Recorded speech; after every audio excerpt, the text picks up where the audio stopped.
Start our local edition. I'm Brad Pomerance in the Inland Empire today, joined by Jesus Holguin. He is a trustee with the Moreno Valley Unified School District, which I believe is the second largest district in the county. It's the third largest. Third largest. So yes. a lot of students. Correct. And a significant number of your students are of Latino descent. That is correct. And I ask you that because in the context of the presidential election, I remember reading coverage right after the Trump victory, and there were a lot of students who were scared.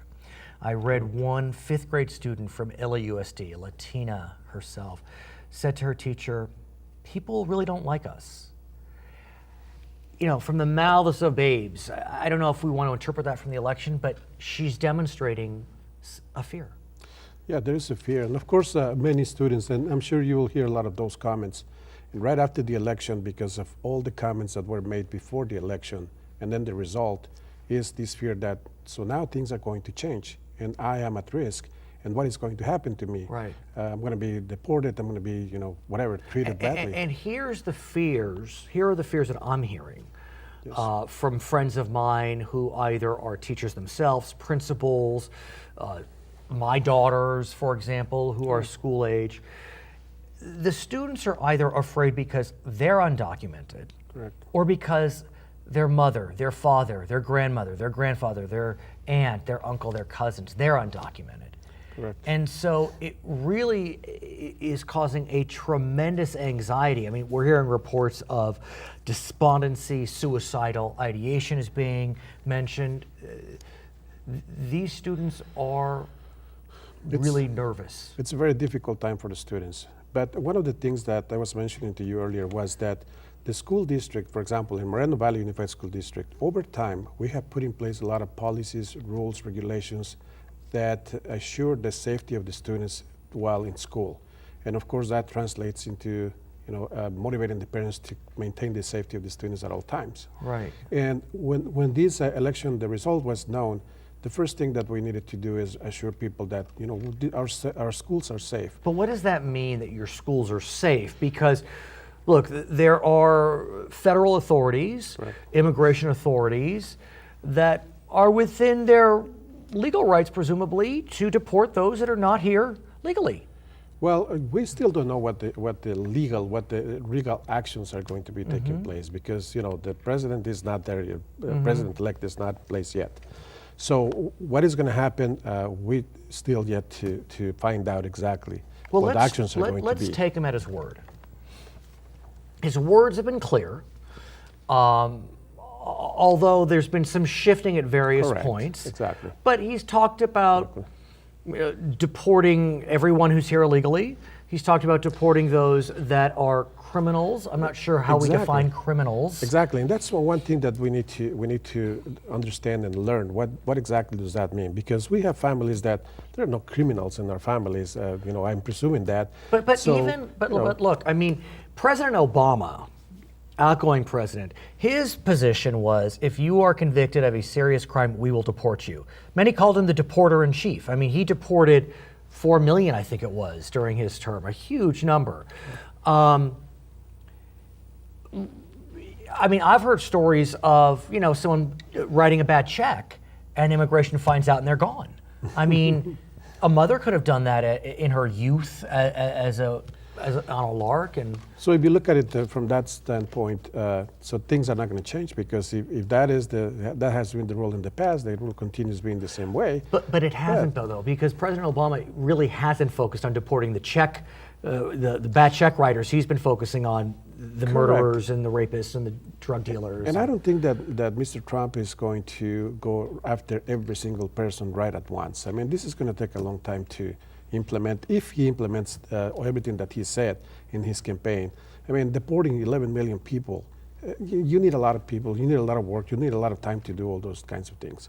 So I don't think it's going to affect our communities like right away. It may affect 1 or 2 people here and there. I hear you, but the anxiety surrounding it. Well, again, going back to our schools, we are assuring our students that the schools are safe because we have all these policies in place. So this is some of the things that we have to do in our schools. We need to remind students that they need to be respectful. We need to remind staff, at the school sites, at the district office, that the respect is due to every single member of the family. And the family, I mean the employees, the administrators, certificated classified staff, and also the students and their families. But what we know is in the wake of the Trump candidacy, without pointing fingers, we have seen a spike in hate crimes. Muslim Americans have been targeted. People perceived to be Muslim American have been targeted. Yes. And so Moreno Valley may not have a large Muslim American community, but gays and lesbians are afraid. Jews are afraid. I mean, lots of folks are afraid. And I go back to the need to remind everyone that in our district there is a lot of respect. There has to be respect at all times. There has to be decent treatment of people, of visitors, of parents, of employees, of everyone who is involved in the educational process. And then, that constant reminder, and then getting the students involved in the educational process. We're here to educate our students. And all of us, from the board to all the way to every single employee in the district, all of us have the responsibility to provide educational services. And we have to do it the best possible way. And when we work together as a family, and we make the students feel that way, and we make the parents feel that way when they leave, they drop their students at schools, then we create a safe environment for all. The students protect each other too. There may be some that they're making fun of some others, or that kind of stuff that happens in schools, but the students protect each other. We have a large population of Hispanic students in our district, but we also have a large population of Arabic students. And So again, we have a multicultural district. Right, and during the campaign, candidate Trump spoke disparagingly of Muslims, of Latinos. Right. Exactly.